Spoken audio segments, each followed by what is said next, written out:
Noches, jóvenes.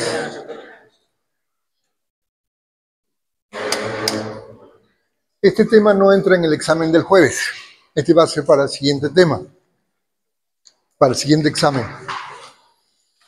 Ok, vamos a hablar ahora del asma,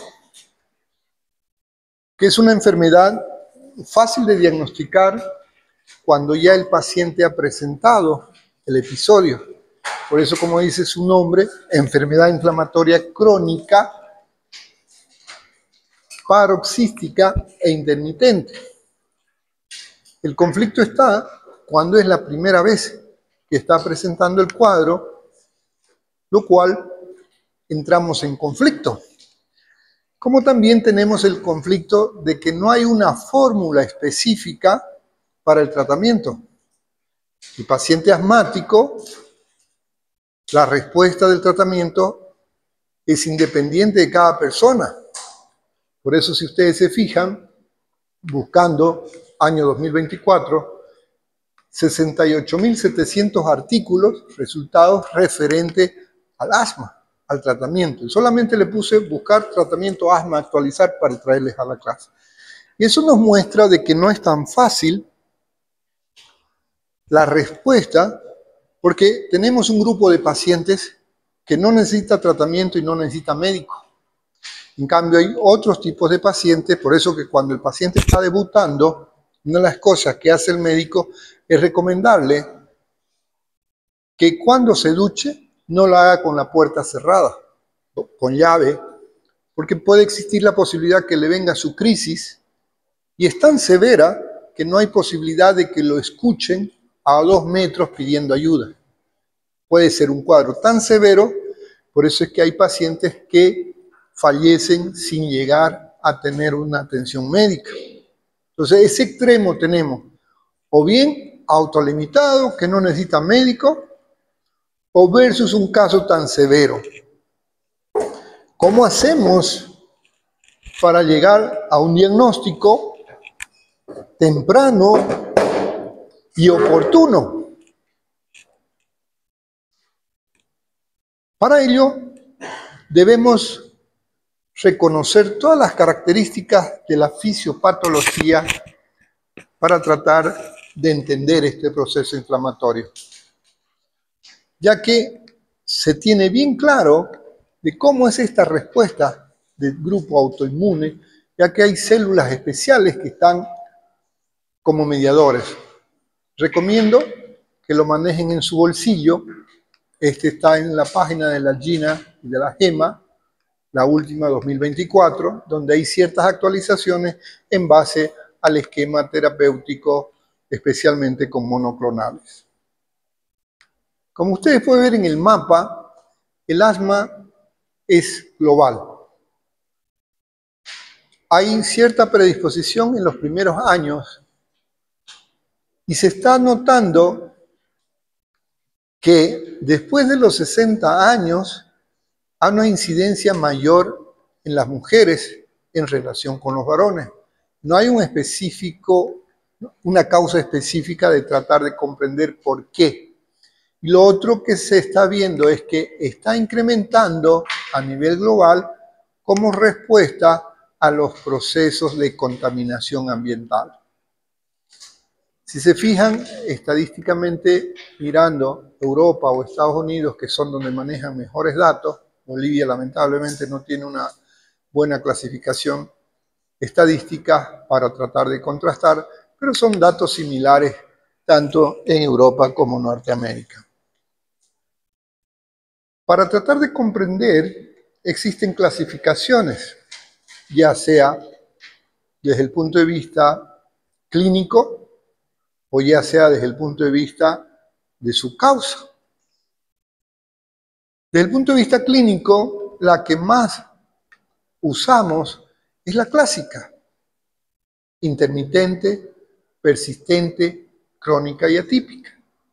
Eso nos basamos en cuántas veces al día, cuántas veces en la noche, cuántas veces en la semana se presenta, o bien por características de cuál es la posible causa, como la extrínseca y la intrínseca.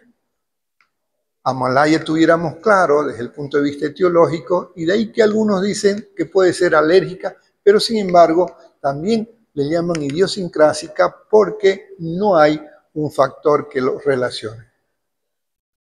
La extrínseca tiene la característica de que hay antecedentes en la familia de alergia y que el paciente además presenta lesiones en la piel tipo rash. Cuando le hacemos las pruebas cutáneas y las pruebas de inmunoglobulina, va a estar elevada la E, como son característicos de los procesos alérgicos. En cambio, la intrínseca no hay antecedentes, no hay antecedentes alergenos, la mayoría son adultos, arriba de 35, y algo que sí se ha notado, que lo vamos a ver después en una de las teorías, es que hay el antecedente de infecciones a repetición, virales o bacterianas, desde la niñez. La alérgica, muy similar a la idiosincrásica, hay antecedentes de alergia, pruebas cutáneas, pruebas de antígenos. Esa está fácil de tratar de reconocer qué es lo que les encadena. Y la idiosincrásica, similar a la otra, donde no hay antecedentes, pruebas negativas, serologías negativas para inmunoglobulina. De ahí que decimos que, ¿cómo que hay una respuesta autoinmune si aquí no hay una prueba? ¿Cómo hay una respuesta de mediadores si aquí no estamos detectando? Entonces no se sabe el mecanismo, por eso es que cuesta tratar de encontrar un esquema terapéutico que sea similar para todos los pacientes. En resumen, desde el punto de vista fisiopatológico, cuando les pregunten en el examen cuál es la característica, y esto es importante entenderlo para que podamos hacer un enfoque en el tratamiento para tratar de bloquear esos eosinófilos, esos linfocitos, esos CD4, es que hay una inflamación donde predominan eosinófilos y los linfocitos CD4. En esta fisiopatología reconocemos dos etapas. Una etapa temprana, que es la que quisiéramos estar nosotros los médicos ahí atentos para tratar de bloquear ese proceso, pero muchas veces no estamos con el paciente en ese momento, porque esto ocurre en minutos. Y aquí, en estos primeros minutos, comienza a activarse este proceso celular a nivel del músculo. Hay un broncoespasmo acompañada de una vasodilatación y una hiperactividad de las glándulas mucosas.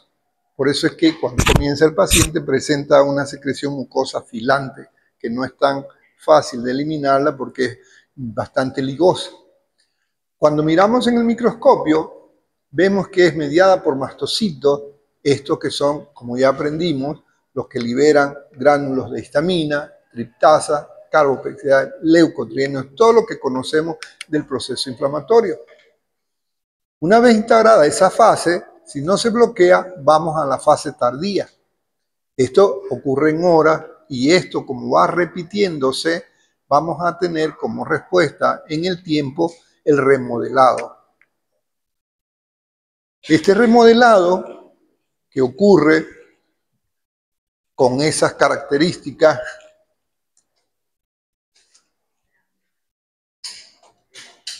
¿no está encendido el foco? ¿No? Entonces significa que la batería está haciendo mal contacto, ¿no?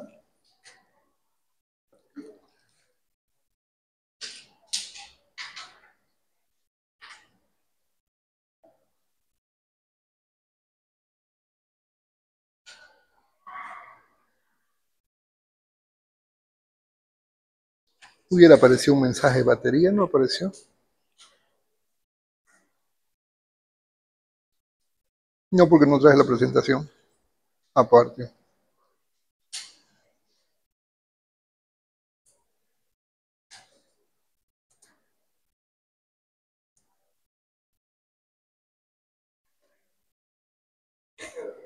Gracias. Entonces, este proceso que se repite a continuación permanentemente, porque como es un proceso crónico, paroxístico, hemos dicho, termina lesionando y el organismo comienza a presentar ciertas características como si fuera cicatriz, por eso es el remodelado y que termina en el tiempo con esos tórax enfisematoso.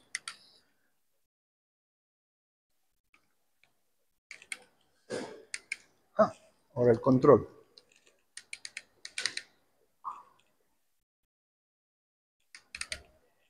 Eso es porque no está en la presentación. Alt-Tab. No, lo tengo que poner Alt-Tab y entre ahí.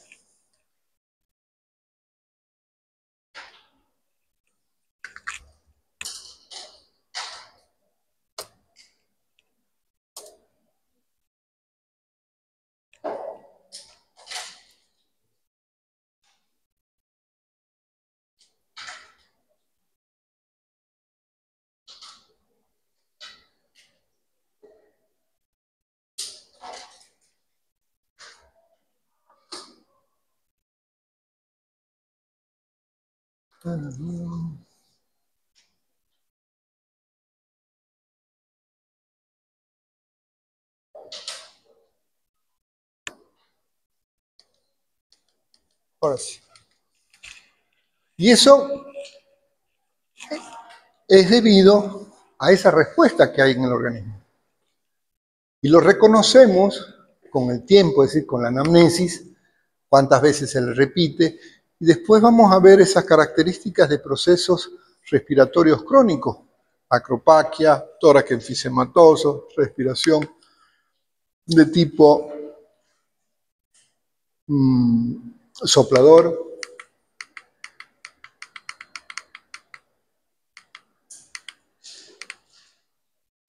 Cuando vemos en el microscopio, da esa característica de esos bronquios, como les decía. Es decir, es heterogéneo en todo lo que es la vía aérea. Por si acaso, cuando hablamos de asma, no estamos comprometiendo parénquima ni alveolos en primera instancia. Lo que hablamos es solo la vía aérea, es decir, bronquiolos, pero alveolos no, como complicaciones pueden haber después.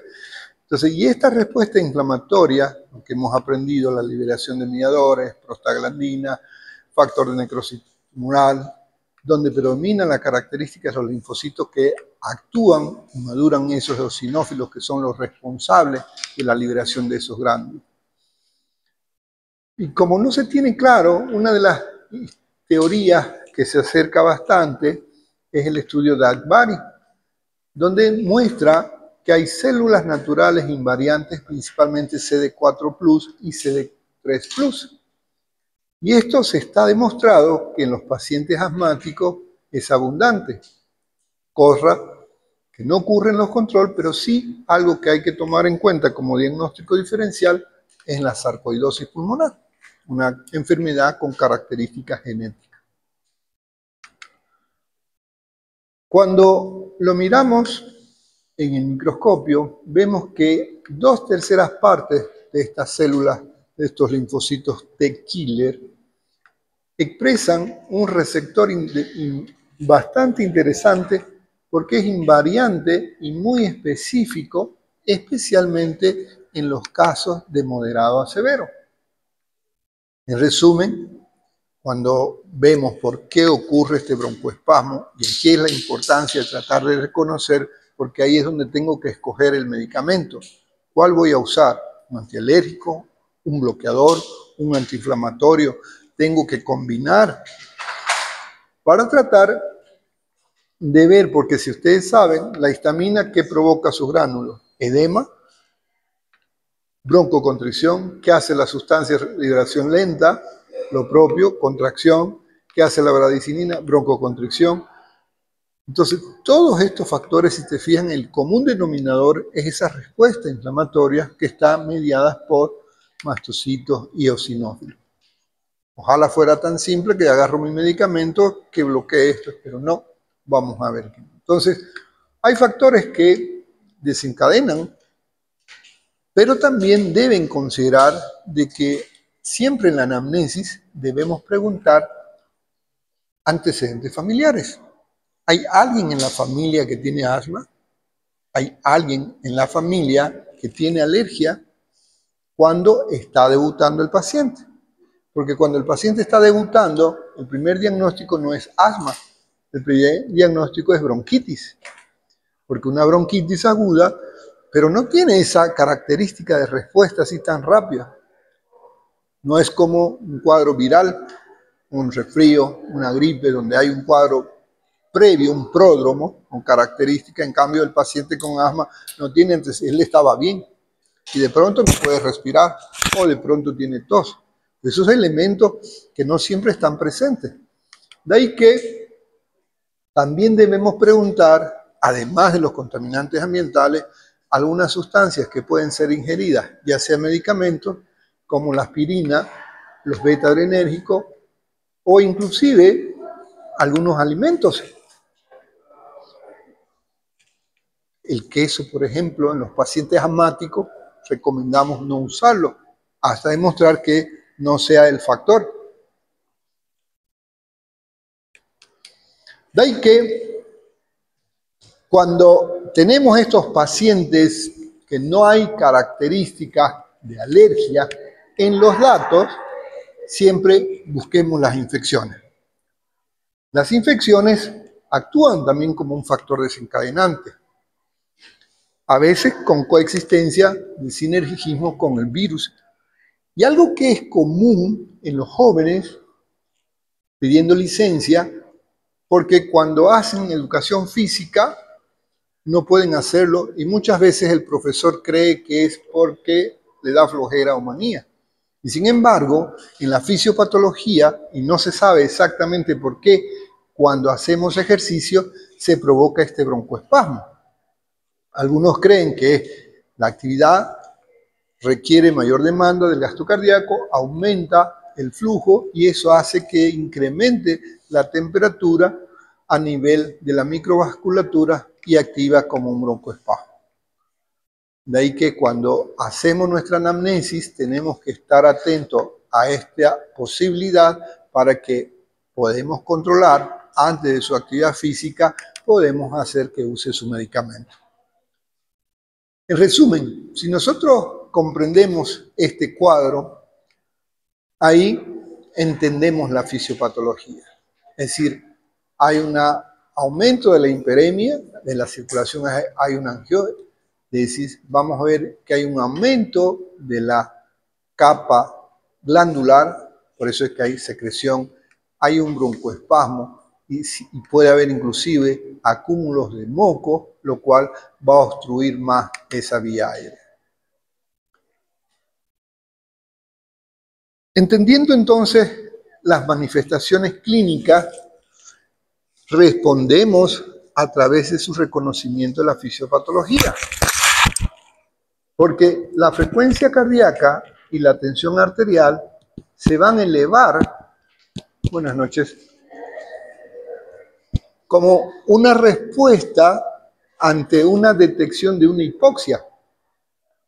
Entonces el organismo envía mayor cantidad de glóbulos rojos circulantes y eso lo hace a través de aumentar la frecuencia y aumentar la tensión arterial, que a su vez incrementa la frecuencia respiratoria. Por eso cuando usted ve un paciente que tiene disnea, generalmente está acompañando con la taquipnea, lo que se conoce como un reflejo pulmonar. En resumen, taquicardia, aumento del gasto cardíaco y tensión arterial no es más que la respuesta frente a la falta de oxígeno circulante. Con el tiempo, no en la etapa aguda, sino en los pacientes ya crónicos, cuando vemos el tórax, por eso les decía que vamos a reconocer un tórax enfisematoso debido al atrapamiento del aire, porque no es que el paciente no pueda meter aire, lo que no puede es sacar el aire, por lo tanto no hay esa capacidad de intercambiar los volúmenes. Y de ahí que vemos ese paciente con tendencia a movimientos externos. Si entendemos esa fisiopatología, vamos a comprender las manifestaciones clínicas del paciente.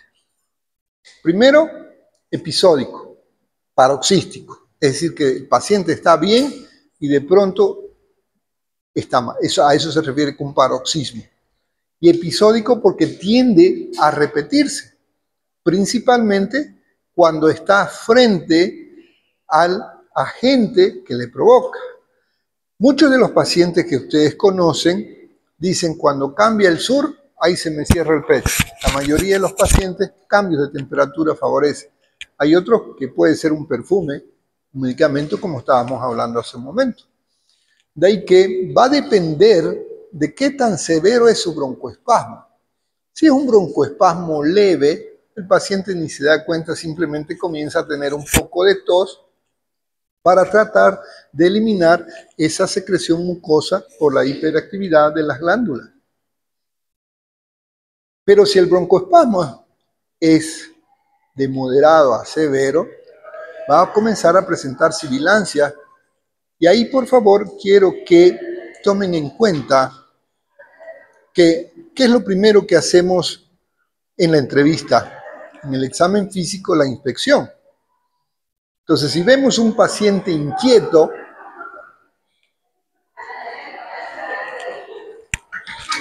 mostrando trabajo respiratorio, es decir, taquipnea, la disnea está de más. Si el paciente puede hablar bien, hola doctor, buenas tardes, se le escucha, se le entiende, eso implica que hay cierto cambio de intercambio, que puede haber fonación, porque para que haya voz tiene que haber salida de aire. ¿Se recuerdan el paciente que transmitimos que decía no puedo respirar y llegó, se tiró al suelo? ¿Alguien lo recuerda? Ese podría ser un caso severo de asma, que no era, pero tiene ese comportamiento, no puedo respirar. En él se le escuchaba todavía la voz. Entonces, mientras más fuerte la voz, menos broncoespasmo. Si la voz apenas se escucha, olvídense de la anamnesis y vayan a enfocarse a tratar, porque ahí ya no están frente a un asma. Ahí están a la complicación del asma, que es la insuficiencia respiratoria. Lo primero que debemos tratar es esa insuficiencia respiratoria secundaria a este proceso asmático. Entonces, primer elemento, entrevista, ¿cómo está, doctor? ¿Qué tan fuerte lo escucho?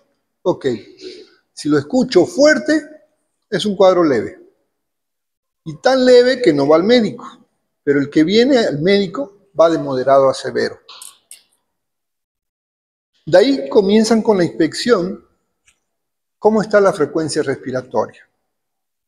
Entonces, si esa frecuencia respiratoria se nota muy elevada, que no necesito contarla para darme cuenta que está elevada, como el caso del joven que vimos el otro día, el del tubo, 70 por minuto. Esto, la inspección es clave cuando estamos analizando al paciente. Pero si el paciente ya tiene antecedentes, porque recuerden, episódico, es más fácil. No hago mucha anamnesis. ¿Le ha pasado esto antes? Sí, yo tengo asma. Ok, me olvido del interrogatorio y comienzo a examinar para ver. Primer parámetro, frecuencia respiratoria. Si la frecuencia respiratoria está encima de 30, ya al diagnóstico de asma le agrego el diagnóstico de insuficiencia respiratoria, que es el que va a primar para tratar de resolver la situación del caso. Si a eso sumamos, a esa taquipnea, encontramos cianosis o signos de trabajo como aleteo nasal o tiraje en el cuello, nos está mostrando un asma severo, que cuando pongo el estetoscopio casi no voy a escuchar sibilancias, porque el espasmo es tan severo que no permite el pasaje de entrada y salida del flujo de volúmenes, por lo tanto no voy a poder auscultar. En ocasiones escucho silencio, más bien apenas el murmullo, porque para que pueda haber estertores tiene que haber pasaje de aire. Y algo que es interesante de reconocer en el asma cuando estén presentes es que las sibilancias tienen que ser de predominio expiratorio.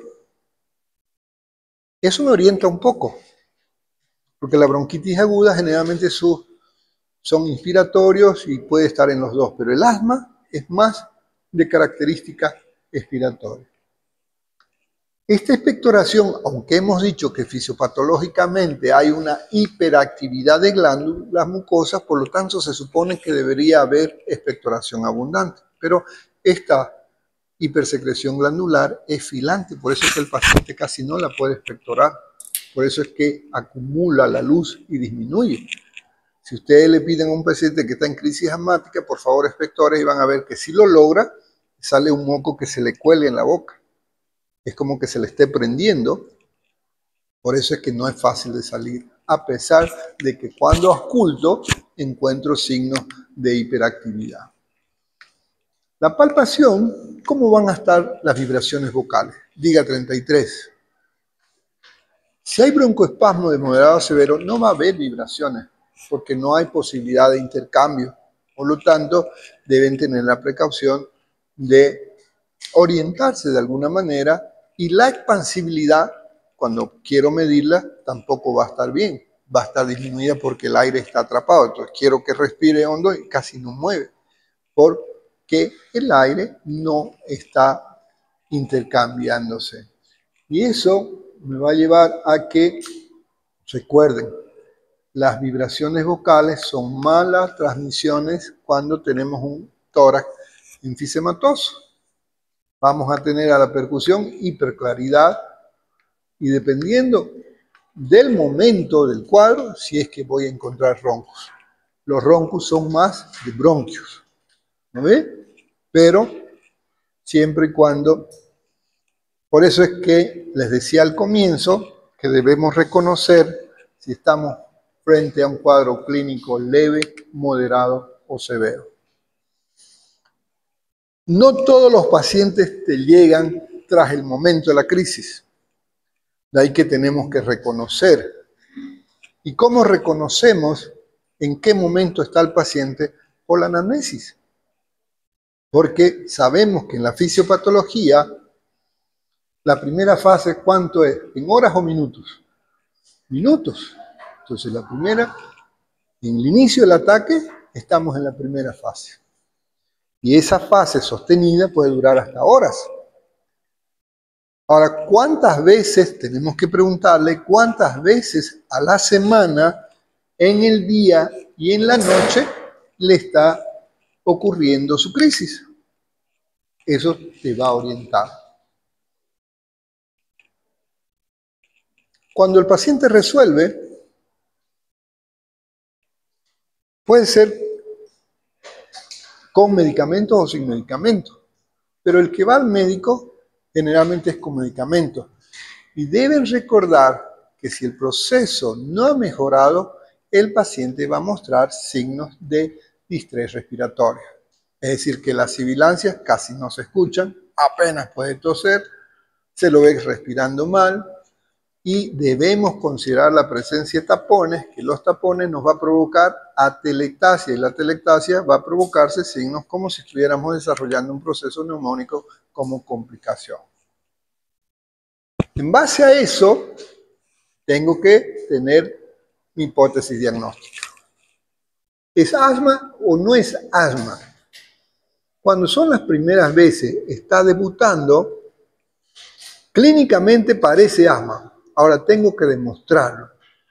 Para demostrarlo, tenemos que pedirle una prueba que se llama la espirometría.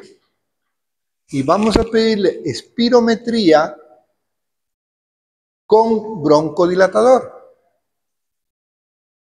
Pero deben considerar, además, que es posible que la prueba del broncodilatador sea negativa y clínicamente es asma. Entonces, si te llega el resultado, prueba broncodilatador negativa, y usted considera que es asma, lo vuelve a enviar y le pide que le haga la prueba de metacolina. La metacolina es una sustancia que provoca un cuadro como si fuera asma, el cual nos confirma. La espirometría no es difícil hacerla, pero por favor no la pidan en el momento de la crisis. Primero tienen que resolver la crisis. Nunca en un paciente con un cuadro clínico moderado o severo le voy a pedir una prueba de broncodilatador, de una espirometría para confirmar mi diagnóstico. No. Primero tenemos que resolver el cuadro. y después lo voy a enviar. Y cuando nos envíen, lo que más vamos a tomar en cuenta, y lo vamos a ver en la práctica, es el volumen expiratorio forzado en el primer segundo, el BEPSU-1. Ese van a buscar. Entonces, con esta prueba de espirometría, usted ve cuál es su margen de referencia del volumen expiratorio forzado versus su capacidad voital, y hay unas tablas, si está más de 0,7 o menos de 0,7, nosotros lo que tenemos que ver si hay un patrón obstructivo o un patrón restrictivo, para tratar de diferenciar si es asma o no. Pero, repito, en ocasiones no es suficiente la prueba con el broncodilatador y tengo que hacer la prueba de la metacolina. Entonces, en esta prueba de la metacolina también hay que tener precaución de hacerla. Bueno, los laboratorios saben porque tienen que tener la adrenalina correspondiente, el corticoide correspondiente, en caso que la respuesta sea muy exagerada. Otro elemento que tienen que considerar es la medición del pico de flujo, el peak flow. Eso, cuando estamos valorando al paciente su respuesta, y tengo el diagnóstico, quiero ver si responde, tengo que ver si modifica esos valores con la prueba de pico, aunque el mejor parámetro es ver cómo se siente el paciente. ¿Sigue presente la disnea? ¿Cómo está la frecuencia respiratoria? ¿Está variando o no está variando? ¿Está mejor o no está mejor? Porque perder tiempo haciéndolo soplar, bueno, tal vez para tener una evidencia, lo hacemos, es parte del protocolo, pero no se olviden que la mejor manera es estar al lado del paciente preguntándole cómo se siente, para ir aumentando o disminuyendo la cantidad de oxígeno. Estos aparatitos ustedes lo van a tener en su consultorio. Hay desde este simple que cuesta 50 pesos, que hace lo mismo que este que es de $200. A veces uno lo que quiere es pinta, porque eso le da al consultorio, decimos, es más pintudo, me pagan mejor, pero la respuesta es lo mismo. A mí me gusta esto porque nunca se acaban la pila. En cambio, esto tengo que estar seguro que su batería está bien por el uso, entonces, pero a veces queremos impresionar, igual que un termómetro, 2 pesos versus el del oído, entonces hacen lo mismo. Y lo que sí quiero que tengan en cuenta, porque en la práctica lo vamos a hacer y voy a tomar examen sobre ello, es cómo obtengo el resultado. Y es facilito. La fórmula que vamos a usar, ¿cuánto es el valor mayor menos el valor menor por 100 dividido sobre el... Es una regla de 3. Digamos que el primero me salió 50. El más bajo me salió 30. 30 menos 20 por 100 sobre 30. Entonces, lo voy a obtener el resultado en porcentaje. Cuando estamos valorando la gravedad, usamos esta tabla, que es interesante, pero no la podemos hacer solo en el consultorio, a no ser que tengamos el espirómetro a mano, porque si ustedes se fijan, valora la clínica como también el resultado del espirómetro. Entonces, ¿es intermitente? ¿En qué me baso? Porque tiene manifestaciones en el día, por lo menos 2 días a la semana, y síntomas nocturnos 2 veces al mes. O sea, no es tan frecuente. Y tengo una variabilidad de un FEPS1 o un PEF mayor del 80%. En cambio, la grave, los síntomas son continuos, tanto de día como de noche, y la actividad diaria no puede hacerlo, está alterado, no puede hacer sus propias actividades. Y acá me baja al 60%. En los casos que el paciente esté con manifestaciones de insuficiencia respiratoria, además de la espirometría, debo ver una prueba de función, como lo vimos cuando hablábamos de métodos complementarios, y esto es la gasometría. No lo hacemos si el paciente es moderado o leve. No se justifica porque es un método invasivo, vamos a tocar arteria o una vena, no se justifica. Pero si lo veo al paciente taquipneico, y peor si es un proceso crónico donde ya hay una retención de CO2 que va a llevar a una acidosis respiratoria, se impone hacer una gasometría. Entonces la gasometría vamos a ver dos elementos, como dijimos, cómo está la parte del intercambio gaseoso, cómo está el oxígeno, cómo está la PCO2, pero también tengo que ver cómo está su pH. Si hay acidosis, 7.3, 7.25, unos hasta 6.9 hemos visto casos, siempre lo valoro cómo está el CO2, porque lo más probable es que tengamos un problema de una acidosis respiratoria debido a que como el paciente no puede cambiar los gases, el oxígeno no sale, por lo tanto no sale el CO2, ese CO2 acumulado nos va a llevar a esta hipercapnia. Y esta hipercapnia nos va a llevar a alteraciones del estado mental inclusive, y que la desventaja de la hipercapnia es que no la puedo corregir si no es con una máquina. Para poder lavar ese CO2 tengo que intubar y ventilar al paciente. Otra prueba que nos ayuda para tratar de determinar si estamos frente a un cuadro alérgico o si es idiosincrático, es decir, no hay pruebas de alergia, es cómo está el esputo. En el esputo vamos a ver, hay presencia de eosinófilos, cómo están los espirales de Cushman, cómo están los cuerpos de Creola, cristales de Charcot-Leyden, y en sangre vamos a ver cómo están los eosinófilos, valor de 1 a 4. En los casos donde hay alergia voy a tener niveles elevados de eosinófilos, como también voy a tener niveles elevados de inmunoglobulina E. Pero recuerden que hay dos clasificaciones en que nos menciona de que hay pacientes con asma en que pruebas alérgicas van a ser negativas. Por eso que cuando hablábamos de tratamiento para tuberculosis, para ver si había un RAFA, siempre le pedimos, cuando hay esas lesiones de piel, cómo están los eosinófilos. Algo similar. Pero ojo, si los eosinófilos están normales y las inmunoglobulinas están normales, no significa que no tienes asma. Estás con un paciente asmático pero idiosincrático, que no tienes las respuestas que esperas. Y la radiografía no es para el diagnóstico de asma, por favor.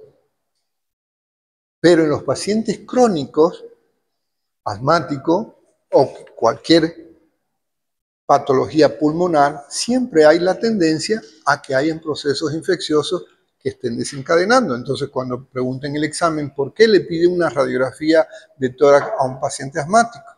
Lo primero, para ver si no hay asociado a un proceso infeccioso.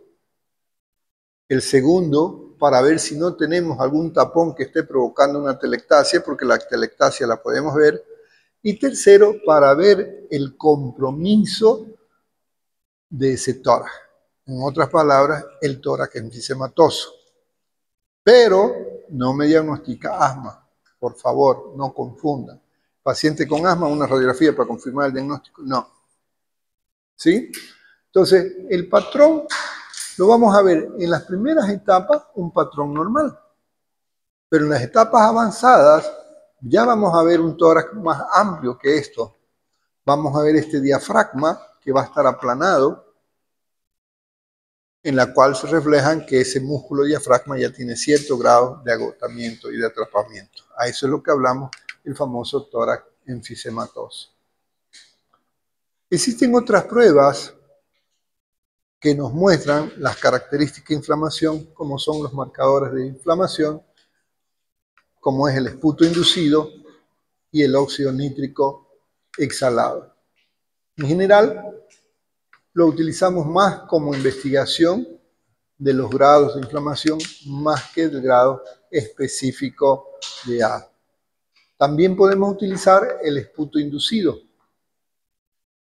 Vamos a nebulizar al paciente y luego vamos a ver cómo están esa característica de expectoración, cómo está el recuento de eosinófilos, siempre y cuando haya una respuesta alérgica. Porque si el paciente no tiene esa respuesta, ¿cómo van a estar los eosinófilos como lo vemos ahí? Van a estar ausentes. ¿Sí? Entonces eso hay que tomar en cuenta. Ahora, nuestro tratamiento. Esta es la clave. Y eso es, empecé mostrándole la cantidad de artículos que hay, porque no hay una receta todavía que sirva para todos en general.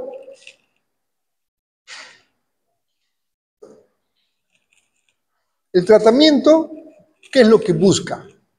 En resumen, que el paciente vuelva a la normalidad, porque no es cómodo estar trabajando, estar haciendo sus actividades y sentir que le falta aire. Hay que tratar de reconocer qué es lo que le provoca.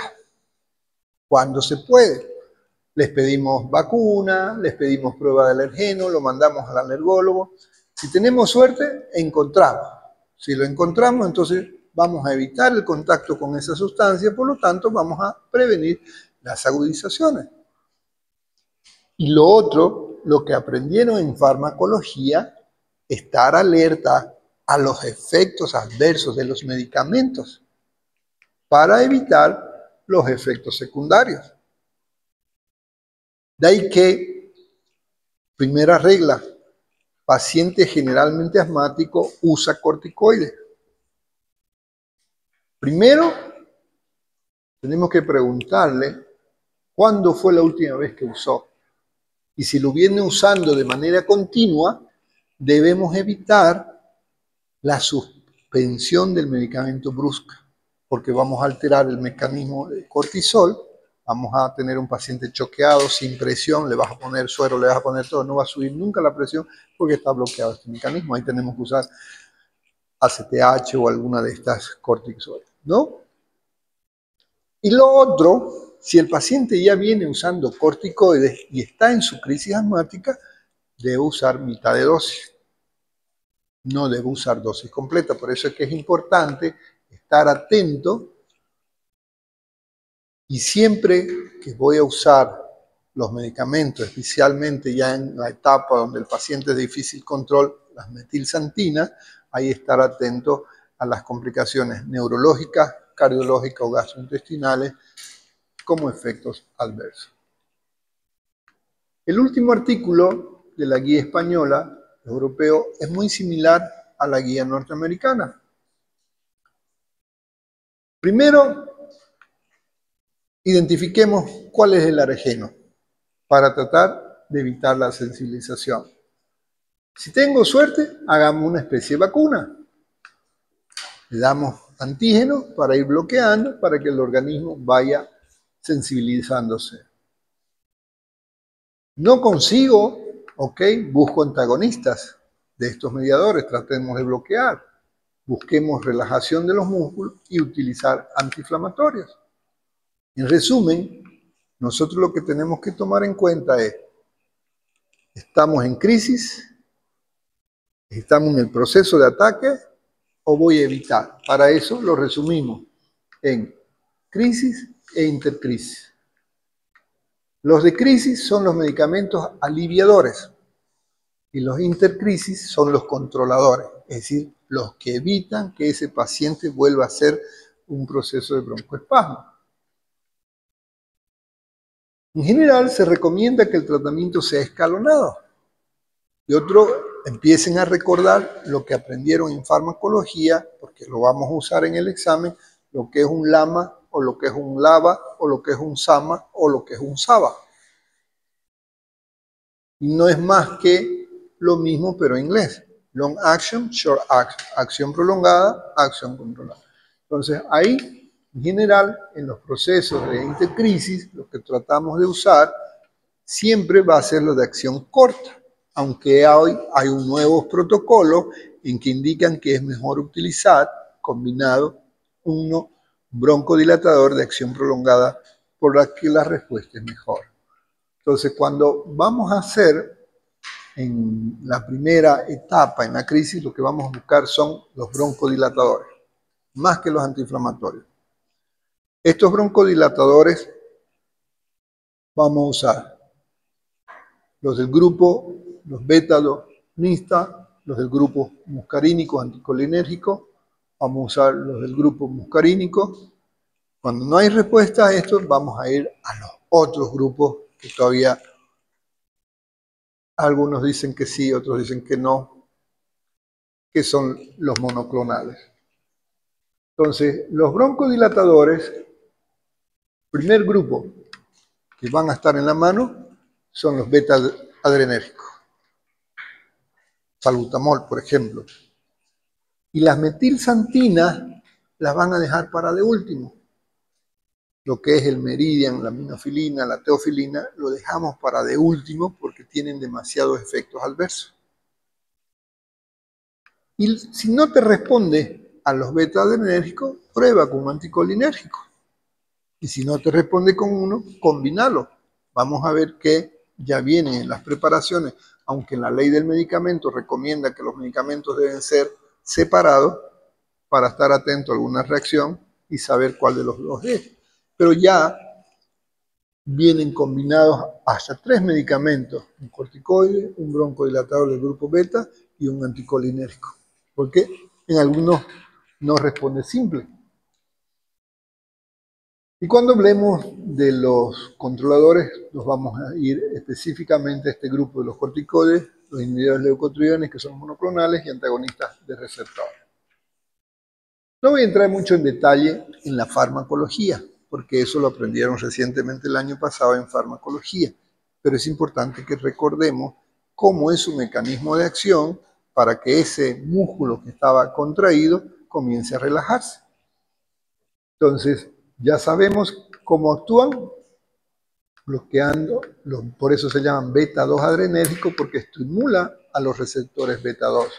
Esto lleva a relajar los músculos y por lo tanto bloquea también la liberación de esos mediadores, como son los mastocitos, las células sebades, que son los responsables de la broncoconstricción. De preferencia, vía inhalatoria. De preferencia. Sea en aerosol o sea en nebulizaciones. Y ahí tomen en cuenta, futuros colegas, que cuando van a usar en solución para nebulizar, hay diferencia en concentraciones. En ellos no puedo usar más de 3 gotitas. En cambio, con el anticolinérgico puedo usar 20 o 40 gotas para nebulizar. Eso que se les quede, porque a veces por rutina la enfermera agarra, ¿cuántas gotas? 20 gotas, 40 gotas, ¿cómo es? Depende de cuál, porque los dos son broncodilatadores. Pero los beta-adrenérgicos, sus concentraciones son menores. 3 gotitas, 5 gotitas no más. Y ya con esas gotas ya tengo taquicardia, ya el paciente está temblando, ya el paciente tiene náusea. Entonces siempre diluimos. Lo bueno es que cuando usamos en aerosol ya viene una presentación preestablecida que por cada puff voy a liberar la cantidad de microgramos que necesito. Entonces siempre revisen cuál estás usando. Y el paciente a veces no compra el que vos le diste. Entonces cuando vuelve el paciente, por favor muéstreme cuál compró. Entonces agarrás, le sacás del frasquito y lo mira para estar atento a los efectos adversos.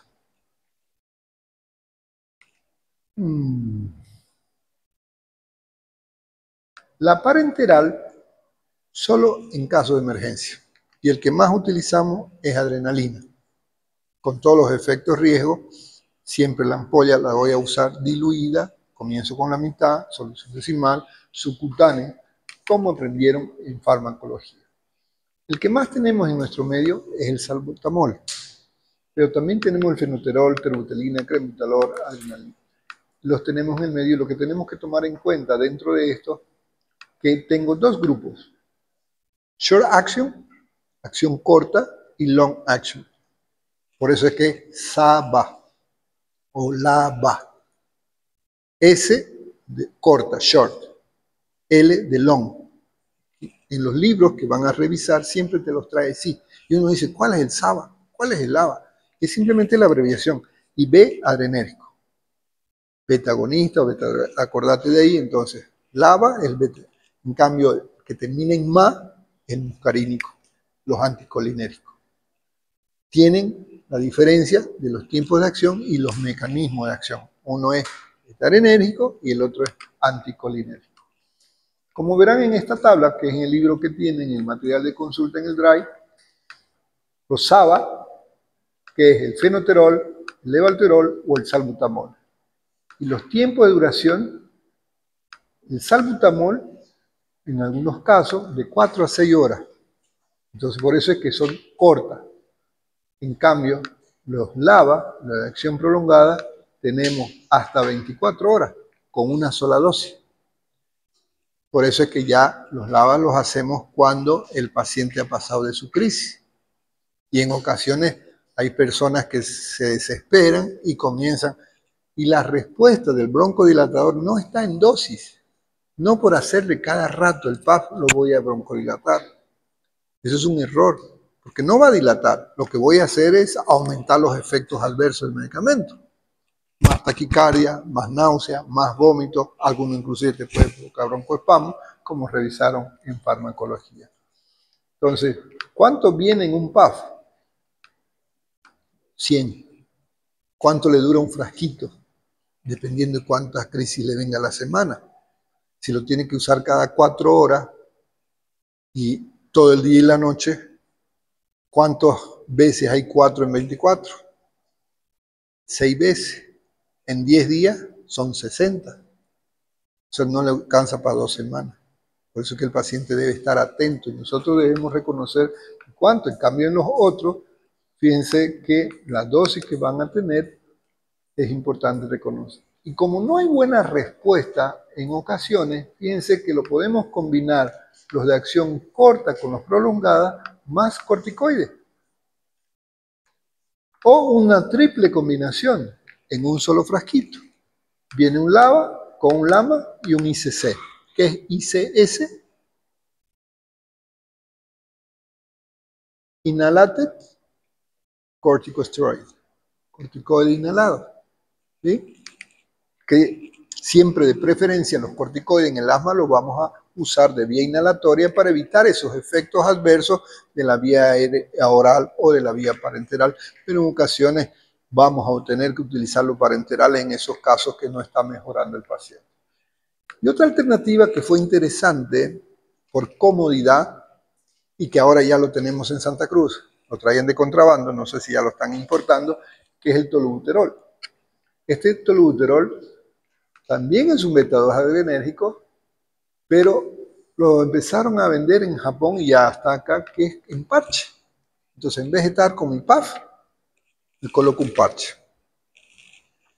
Ahora, algo que todo médico debe saber es cómo va a utilizar su broncodilatador. No es como en las películas. No, no ayuda. Lo ideal, en niños usamos aerocámara, en adultos no usamos aerocámara, no hace falta, pero en ocasiones lo hacemos. Al paciente se le pide que bote el aire mientras lo va batiendo. Hay que, como tiene un aerosol con polvito, o sea, hay que sacudirlo el frasquito. Entonces, bote el aire y luego le digo que abra la boca y aprieto el chiquetazo, que entre el aerosol a la boca y cierro y meto aire por la nariz. Vas a gastar 2 o 3 pasos hasta que lo prenda. Pero tiene mejor respuesta que aspirarlo todo de golpe. Porque cuando se queda en la cámara, en la boca, hace como una aerocámara en el cual va a ingresar de manera más dispersa con mejor respuesta. Entonces recuerden, no es cha, no, es cha, batir y de ahí apretar, cierre la boca y meta aire. Yo le cierro muchas veces la boca para que el paciente aprenda. Ese dato es importante si querés tener una buena respuesta de tu paciente. Y cuando ese aerosol tenga corticoide, siempre recomienden al paciente que se enjuague la boca a los 5 minutos para evitar la moniliasis oral como complicación. Además de que si lo metemos directo, no se olviden que sale con una presión y eso provoca a repetición cierta lesión a nivel de la mucosa. Es tan mal usado que en House hay un chiste sobre esto. ¿Quién no sabe el chiste de House? Exacto. Había una señora que viene a quejarse que no respondía el tratamiento porque el aerosol lo usaba como perfume. Y eso nos muestra de que tenemos que educar al paciente cómo usarlo.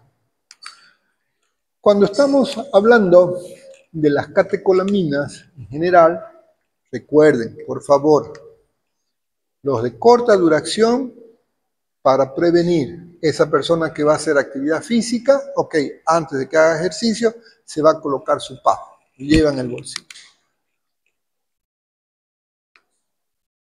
Fíjense, uso continuo influye de modo negativo. ¿Qué significa eso? Que de preferencia vamos a saber usarlo y si no hay respuesta, tengo que cambiar, tengo que rotar. De preferencia, cuando el paciente está controlado el cuadro, vamos a usar uno de acción prolongada.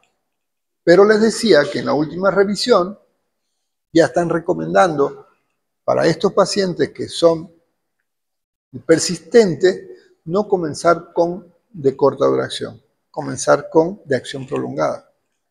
Pero voy a esperar a usar cada 12 horas, no. Empezás uno de acción prolongada y luego combinás con uno de acción corta. Es decir, no la acción prolongada lo voy a usar, dura 12 horas y lo voy a usar cada 4 horas. No, ya lo tienes circulando. Empiezo con el de acción prolongada y voy combinando con el de acción corta a demanda.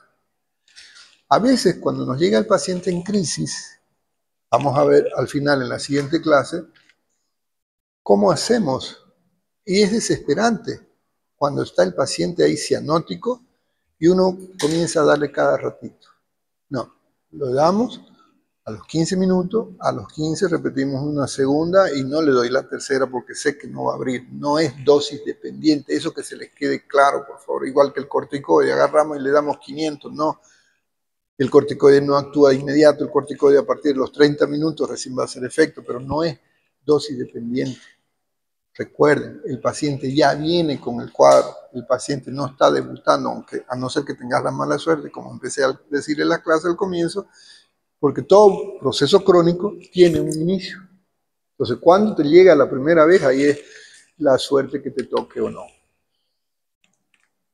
Y estos, los de adenosina, que les decía, estos los dejamos para de último, por los efectos adversos que tienen. Para enteral vamos a usar generalmente la aminofilina, vienen ampollas de 200 o de 250, la dosis va a ser 6 miligramos por kilo la dosis de ataque y 0,5 dosis de mantenimiento. Eso lo han aprendido. Pero lo que no gusta es por los riesgos que tiene este medicamento y el conflicto que podemos tener como complicación. Un cuadro que debería mejorar, de pronto está empeorando.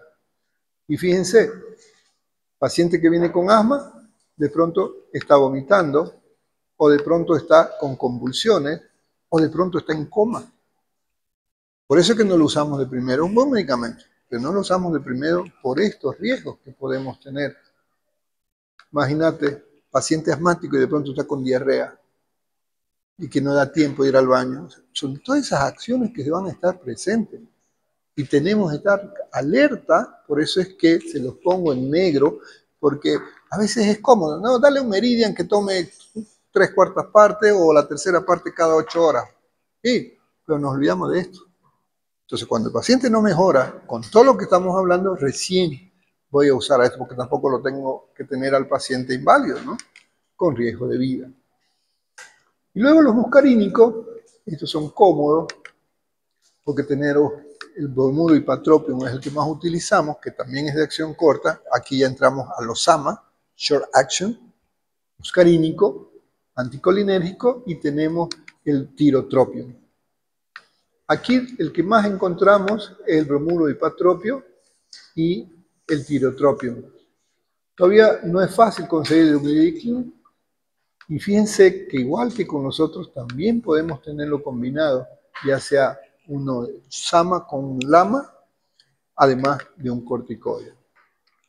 Igual las reacciones adversas, especialmente los pacientes añosos, varones, tengan cuidado, los famosos globo vesical, por efecto. Que tenga la visión borrosa no me preocupa, con tal que respire, que esté estreñido tampoco, pero lo que a veces complica es un poquito del dolor abdominal, no nos dimos cuenta, estamos broncodilatándolo y sin embargo el paciente no puede orinar con su globo vesical debido al broncoespasmo que está viendo a nivel no broncoespasmo de otra manera, al espasmo del esfínter vesical. Vamos a quedar en la siguiente clase para hablar de los otros 3 grupos que son los que evitan o revierten la inflamación. ¿Alguna pregunta?